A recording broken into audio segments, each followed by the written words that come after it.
Hello दोस्तों, स्वागत है हमारे YouTube चैनल में। और आज की क्लास में हम लोग पढ़ेंगे CGL 2021-22 परीक्षा में पूछे गए इंपॉर्टेंट जीके क्वेश्चंस के बारे में, जो कि जीके के हर एक सेगमेंट से रिलेटेड हैं और आपके आगामी एग्जाम के लिए काफ़ी इंपॉर्टेंट रहने वाले हैं, क्योंकि ये सभी लेटेस्ट पैटर्न पर बेस्ड क्वेश्चन है। TCS पैटर्न के ही ये सभी क्वेश्चन हैं जो रिसेंट एग्जाम में पूछे गए हैं। तो चलिए स्टार्ट करते हैं आज की क्लास को और देखते हैं आज का सबसे पहला क्वेश्चन। और ये है, प्राचीन भारत में चिकित्सा के क्षेत्र में निम्न में से किसका महत्वपूर्ण योगदान रहा है। यानी चिकित्सा के क्षेत्र में कौन है जिसका महत्वपूर्ण योगदान रहा है, हर्ष, पाणिनि, भास या चरक। तो इसमें हम बात करें हर्ष या पाणिनि की, तो ये बेसिकली साहित्य से रिलेटेड है, और चिकित्सा के क्षेत्र से यहाँ पर एक ही पर्सन रिलेटेड है और वो हैं चरक। तो चरक चिकित्सा से ही रिलेटेड, जैसे आप सुनते हैं धन्वंतरी के बारे में, उसी प्रकार से चरक का संबंध भी यहाँ पर, चरक, सुश्रुत, ये सभी चिकित्सा से ही रिलेटेड हैं। यानी ये आयुर्वेद के प्रमुख व्यक्ति रहे हैं प्राचीन भारत की अगर हम बात करें। बढ़ते हैं अगले क्वेश्चन की ओर। अगला क्वेश्चन है दुर्गा पूजा का त्यौहार।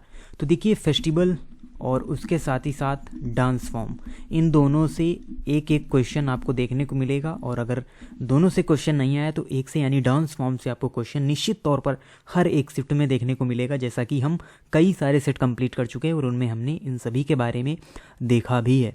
तो देखिए, फेस्टिवल्स और डांस फॉर्म यानी आर्ट एंड कल्चर से दो क्वेश्चन आपके फिक्स हैं, तो उसी से ये रिलेटेड त्यौहार है। लेकिन थोड़ा सा यहाँ पर आपसे डायरेक्ट ना पूछकर कि ये त्यौहार कहाँ मनाया जाता है, आपसे पूछ लिया जाता है कुछ उसके यानी और डीपली यहाँ पर पूछा जाता है। जैसे दुर्गा पूजा का त्यौहार किस पर देवी दुर्गा की विजय के उपलक्ष्य में मनाया जाता है। जैसे जो कि दुर्गा पूजा का त्यौहार है तो आपको पश्चिम बंगाल, असम यानी आसपास के कई सारे राज्यों में ये त्यौहार मनाया जाता है। तो यहाँ पर जो महिषासुर है उस पर देवी दुर्गा की विजय के उपलक्ष्य में ये जो त्यौहार है ये मनाया जाता है, दुर्गा पूजा का त्यौहार। क्योंकि रावण वो राम से संबंधित है, यानी रावण राम के बीच युद्ध हुआ था। उसके अलावा हिरण्यकश्यप या जरासंध का यहाँ पर कोई संबंध नहीं है। महिषासुर जो कि एक असुर हुआ करता था, तो उसी पर देवी दुर्गा की जो विजय है उसी के उपलक्ष्य में दुर्गा पूजा का त्यौहार मनाया जाता है। अगला क्वेश्चन है 2011 की जनगणना से रिलेटेड। तो इस वर्ष अगर हम बात करें 2022 की, तो यहाँ पर अगर हम ले लें सिलेक्शन फेज का एग्जाम SSC के अंतर्गत, उसके अलावा SSC CGL का एग्जाम, तो 2011 की जनगणना से भी कई सारे क्वेश्चन यहाँ पर पूछे गए हैं और बहुत सारे क्वेश्चन हम डिस्कस भी कर चुके हैं डेली बेसिस पर अपनी क्लास के अंदर। तो देखिए, आज फिर एक क्वेश्चन 2011 की जनगणना से, और इन सभी क्वेश्चन को कंपाइल करके हम 2011 की जनगणना पर एक डिटेल में वीडियो जल्द ही अपने चैनल पर लाने वाले हैं, जिससे आप सभी क्वेश्चन उसमें कवर कर सकेंगे। और साथ ही साथ कोई भी अगर आगे आपके एग्जाम में क्वेश्चन पूछा जाता है तो उसको भी आप सही कर सकेंगे। तो देखिए, 2011 की जनगणना के अनुसार निम्न में से किस राज्य में प्रति वर्ग किलोमीटर जनसंख्या घनत्व तो सबसे अधिक है। तो देखिए, ये क्वेश्चन एक बार और पूछा गया था, जब वहाँ पर पूछा गया था कि किस राज्य में जो जनसंख्या घनत्व है वो 17 व्यक्ति प्रति वर्ग किलोमीटर है। यानी सबसे कम जनसंख्या घनत्व पूछा गया था जब हमने आंसर किया था अरुणाचल प्रदेश। आपको याद भी होगा, यानी पिछली कुछ क्लासेस में हमने वो क्वेश्चन को किया था, CGL में ही वो भी पूछा गया था, और यहाँ पर आपसे पूछा गया है जनसंख्या घनत्व तो सबसे अधिक। तो अगर हम बात करें 2011 जनगणना के आंकड़ों की, तो यहाँ पर देखिए, राज्य और यूनियन टेरिटरीज दोनों में मैक्सिमम मिनिमम हम यहाँ पर पढ़ते हैं, यानी 4 राज्य हम याद करते हैं बेसिकली। अगर हम अधिक की बात करें, एक हो गया हमारा मैक्सिमम, एक हो गया मिनिमम, और यूनियन टेरिटरीज में मैक्सिमम और यूनियन टेरिटरीज में मिनिमम। और बात की जा रही है यहाँ पर जनसंख्या घनत्व की, यानी प्रति वर्ग किलोमीटर में रहने वाले व्यक्तियों की संख्या की। तो पूरे अगर हम भारत की बात करें तो वो है 382 जनसंख्या घनत्व। अगर ऑल ओवर इंडिया का हम बात करें तो वो है 382 व्यक्ति प्रति वर्ग किलोमीटर। और उसके अलावा जब हम बात आती है यहाँ पर राज्यों की, तो सबसे ज़्यादा जो जनसंख्या घनत्व है वो है बिहार का, और इसके बाद है वेस्ट बंगाल का, यानी कि पश्चिम बंगाल का। उसके बाद अगर हम बात करें मिनिमम की, तो मिनिमम है अरुणाचल प्रदेश का, यानी 17 व्यक्ति प्रति वर्ग किलोमीटर, तो अरुणाचल का मिनिमम है। और यूनियन टेरिटरीज में जो हमारा यूनियन टेरिटरी है दिल्ली, उसमें सबसे ज़्यादा जनसंख्या घनत्व दिल्ली का है, और सबसे कम है अंडमान निकोबार द्वीप समूह का। तो ये 4 तो आपको याद ही रखने हैं। लेकिन देखिए, यहाँ पर क्योंकि ये CGL का एग्जाम है तो आपसे और भी डीपली क्वेश्चन पूछा गया।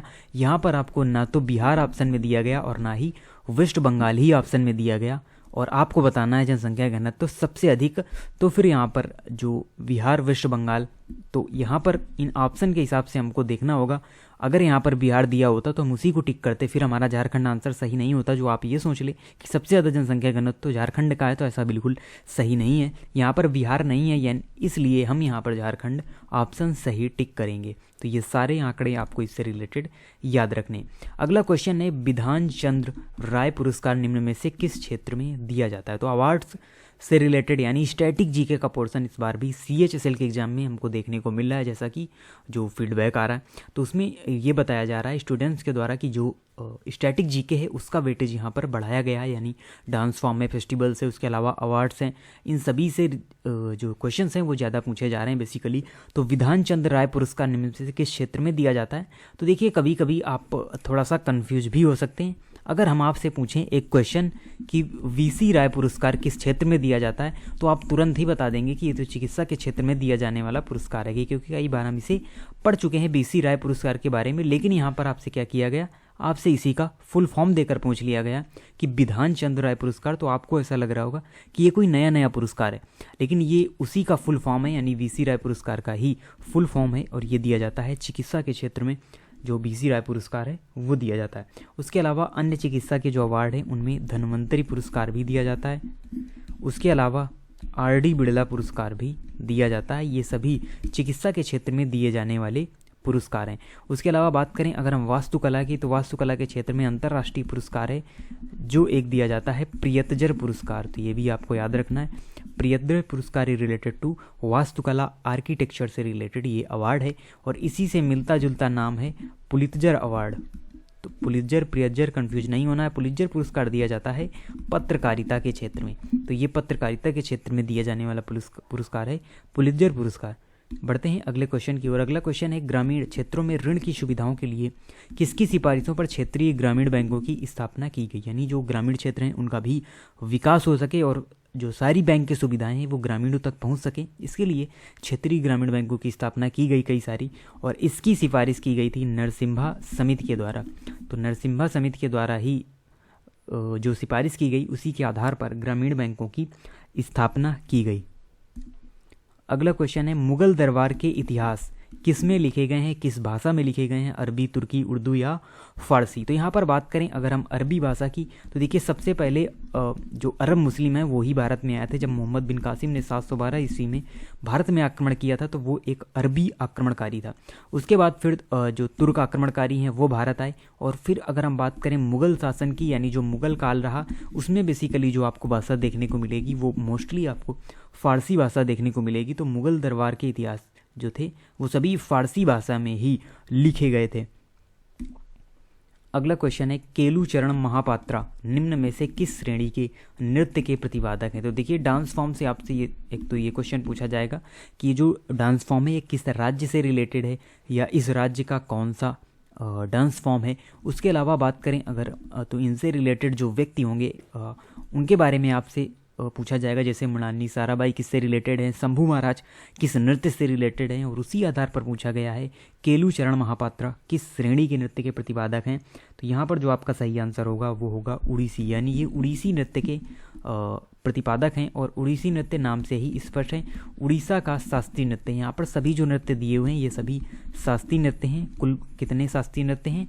तो ये हैं कुल 8 शास्त्रीय नृत्य।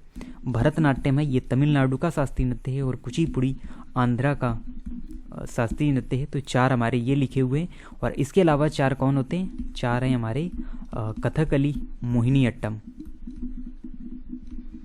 ये दोनों आपके केरल के शास्त्रीय नृत्य हैं।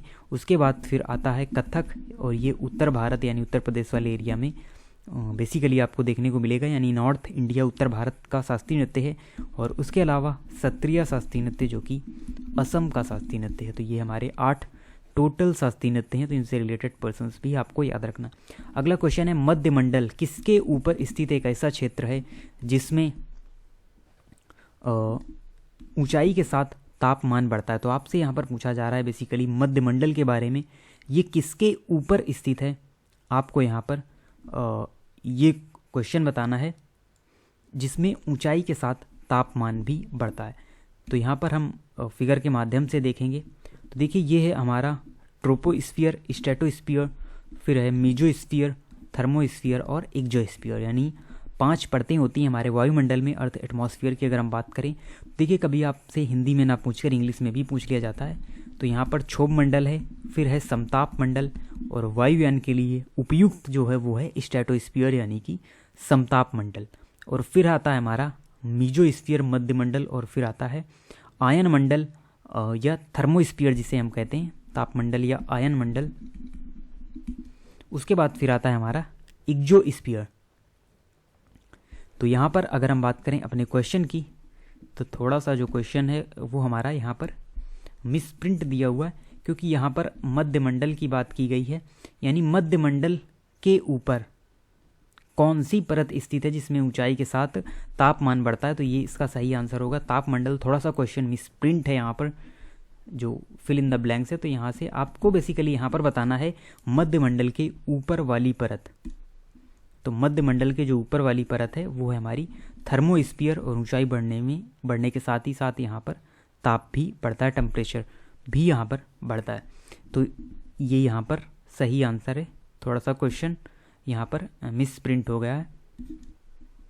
तो चलिए बढ़ते हैं अगले क्वेश्चन की ओर। अगला क्वेश्चन है निम्न में से कौन सा एक कीटबच्ची पौधा है।